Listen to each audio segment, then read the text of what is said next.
que l'eau, en général, c'est un droit de l'homme fondamental? Oui, Oui, pourquoi? ça fait partie de la vie, quoi.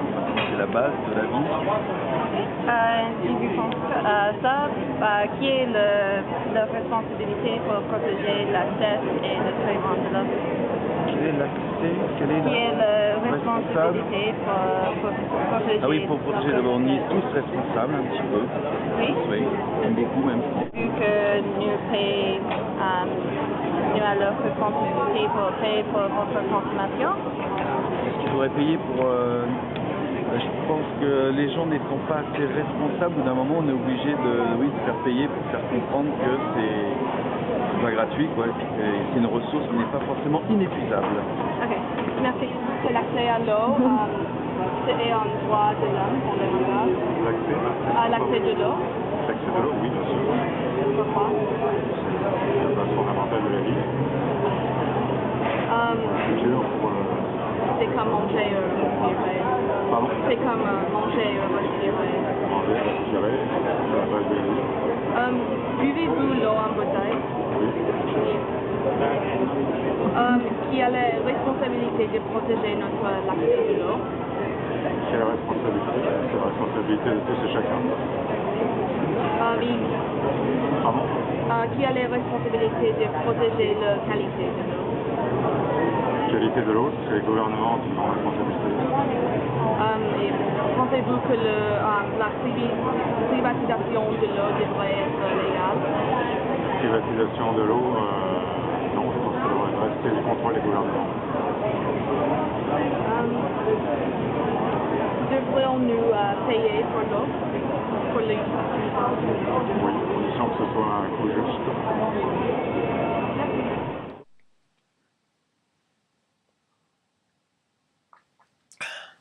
Bon, nous avons écouté les opinions d'une variété des habitants de Montréal en cherchant une réponse concrète à cette question.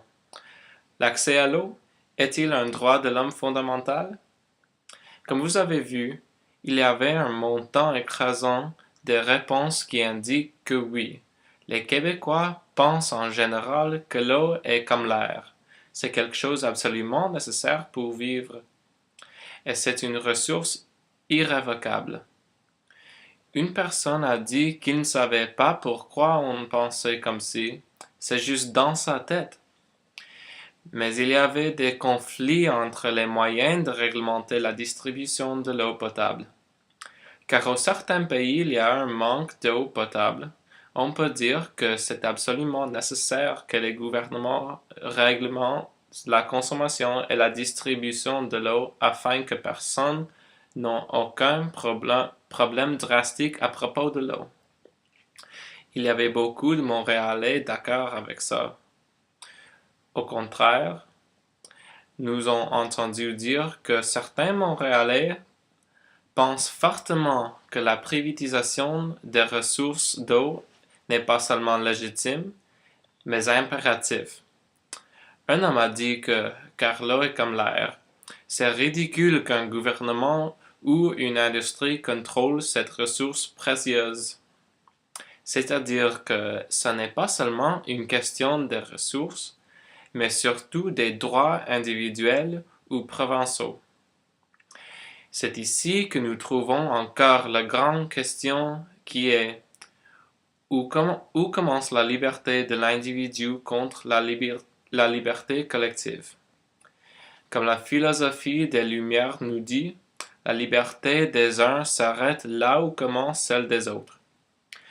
Merci beaucoup pour nous joindre au show de l'eau.